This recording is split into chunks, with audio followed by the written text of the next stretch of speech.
Today, I'm very happy to welcome Miss Anette Martinsen from the UK. She's an actress, writer, director, producer. Been working as a model as well. Good morning, Annette. Good morning. How are you? All is well. Thank you very much. Thank you very much for joining us My today. pleasure. Pleasure is mine as well. Tell me, I want to know a little bit about your start. You were born in Norway and moved to London later? Yes. So I'm originally from Norway. So I was born in Norway and then I moved 4 months later. And then since then, I've basically been traveling around the world. So my mother tongue is English and Norwegian. So I can, swap in between the two, which is quite nice, quite useful when you're acting. So yeah, I've been in London now for about 9 years. So yeah, it's full on. I've been very, very busy in the last 9 years. And yeah, my career has just taken off, which is amazing. And I can't remember what the other questions were. No, I wanted to ask you, did you work in Norwegian cinema before moving to England or television? I've never actually worked in TV in Norway. I used to be on the radio in Norway. So I used to be a radio presenter, DJ, but never actually TV. So yeah, I used to do that when I was younger. And as you say, like a little bit of modeling here and there, but I was more interested in doing stuff like filming and TV and acting. And Radio DG used to work in music shows. I used to do music shows and I used to do current affairs shows. I used to do an oil show. I used to when I lived in Stavanger in Norway, we used to do an oil show. And when I lived in Cyprus, I did music shows, specialist music shows. And I used to work at BFBS, British Forces Radio. Yes. So I used to work at Akrotiri there I think I worked there for about 3.5 years. Mm-hmm. And then I went on to reading the news on the TV in Cyprus as well. So I've had quite a varied career, but this is what I really love doing now, what I'm doing now. Yes. Yeah. And how did you start your modeling career? It was during as well your radio and hosting, or you changed career? Well, I think the first time I did modeling was when I lived in Holland when I was a teenager, to be honest. I had an agent there briefly. And then I did a little bit of modeling in London when I came to London when I was about 19. I used to do lots of catwalks and stuff. I used to work with Elizabeth Hurley back in the day before she was famous. So I did quite a few catwalks and things like that. But it didn't seem to go anywhere. And then I got really more interested in presenting and DJing and that sort of stuff. So then I went a different direction, Yeah, I don't really I'll do photo shoots and stuff if somebody asks me, but I'm not looking for that kind of work, if you see what I'm saying. I'm trying to look for sort of more meaty roles as an actress. I see that you had some roles here in your show, real, very, very challenging role. You played like a forensic officer, Yeah. Yes. I do. I actually get cast quite often as like a CIA agent, CSI, forensic officer, detective roles, that kind of stuff, which I love. It's great because, there's always some subtext and stuff that you can be as well. But my most challenging role was the film that I wrote and produced. That was probably like my most challenging role to date because you really had to go quite deep, into finding the trauma, Yes. I see in your filmography you did a lot of short films, Yeah. Tell me, do you think like short films have like a long lifetime, or after they do a certain festival circulation, they got a little bit of obscurity, I think the last, I don't know how many films I've done quite a few short films now where I've had like the lead role. It totally depends on maybe the producer. If they are submitting it into festivals, then it's got like a longer stay. Like my film, Baba Black Sheep, we filmed that last April. I started to put it into festivals, and then it had its first festival run at the Raindance Film Festival. And then it's been in many since then. So it's still going.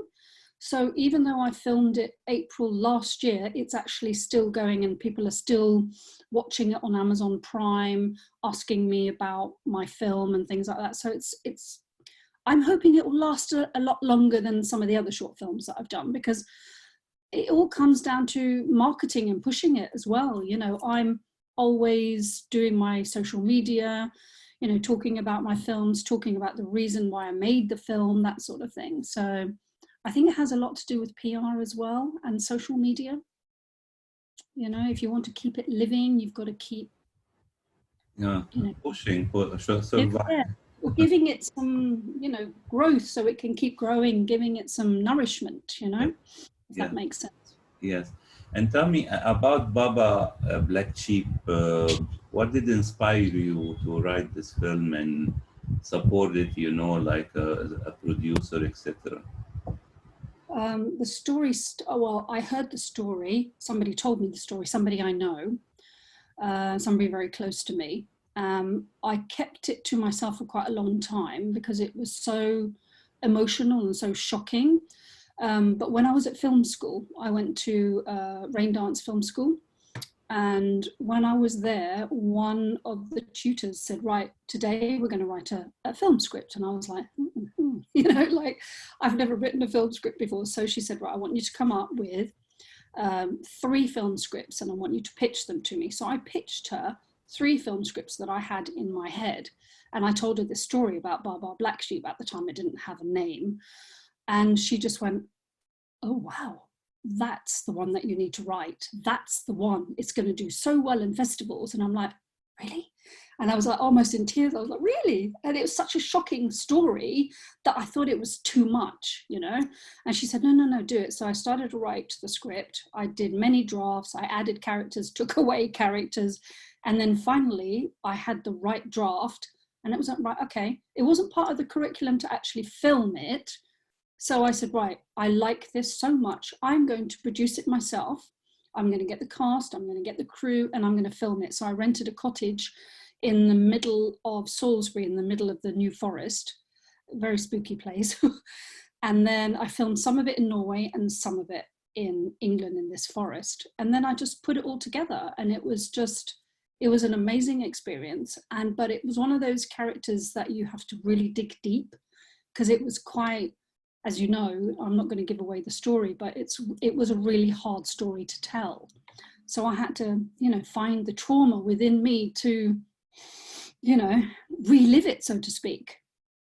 So yeah, that was quite challenging, but it was so rewarding at the same time.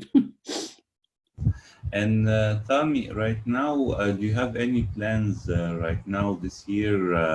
I think all the plans were postponed because of the COVID thing. Did you have any plans starting this year and then you needed to postpone it? Yes, so I've got 2 other things in production at the moment. So one of them we've already filmed as like a TV pilot. It's a comedy drama, but that is being looked at by, you know, production executives, TV channels, hopefully, fingers crossed, and, you know, that it gets picked up. But the other thing, I had written a film script called Fix the Past, which is about abuse, and it's got a very like hard story to tell as well. Another emotional, quite hard story to tell, sort of about abuse and how you tackle it mentally, how you can get over it. So it's got like a healing journey to it as well, but I'm also making it into, you know, like a drama, but it's got thriller elements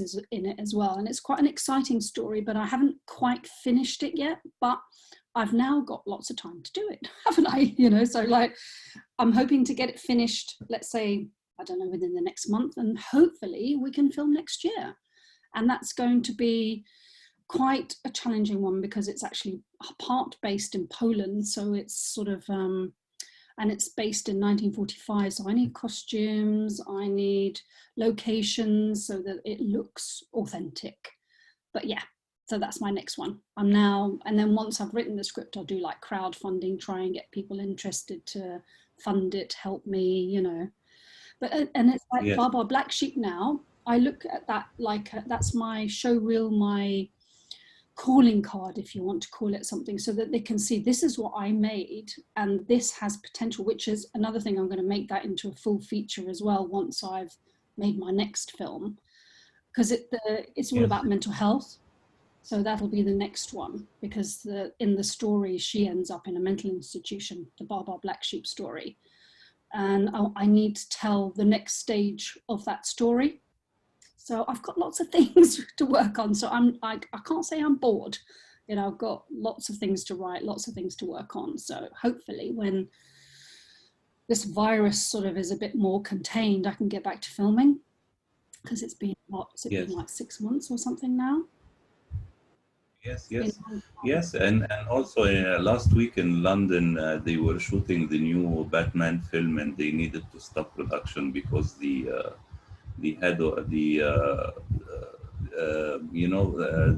the actor who Pattinson, who plays Batman, got infected with COVID. Yeah. But regarding Baba Black Sheep, I think a lot of good short films are often developed in feature films. You know, Yeah. when you need to tell the story more deeply, or you have other layers Yeah. to add. Because I mean, there are many parts to that story. I just told just, you know, like a couple of days. It just, you know, there's so much more to the story. It's just I have to write it with care, and, you know, like I want to get all the facts right and all that sort of stuff, you know. As you can imagine, that lady's no longer with us anymore, because that was like 1946. She's now gone. So I want to tell her story, you know.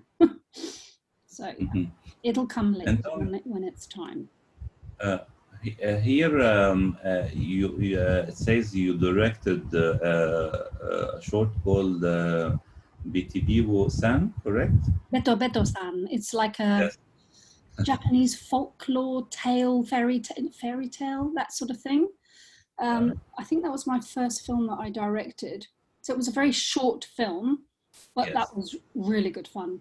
So we had a very, very small team. Yeah, I want to do more directing now as well. Now that I understand what happens behind the camera, I quite Mm. like the directing part of it, I think, you know. So I Yeah. think when it comes to my next production, I might direct the scenes that I'm not acting in, let's say, and I'll have an assistant director to Yes. do my Yes. scenes, I think, you know. Yes. Yes. Yes. Yeah, Annette, I want to thank you very, very much. sure, absolutely. It's been a pleasure. You have Uh, to let me know where we can watch it and send me some links so I can share it with all my Pleasure. friends and family. Send you. I will send you the links to share. Thank And you. I hope next year all your dreams will be realized and the situation is better for all of us. Yeah, thank you. Mhm. I hope so. I just can't wait to get back to filming, you know. Of course. Thanks, Annette. Have a Thank good day. you.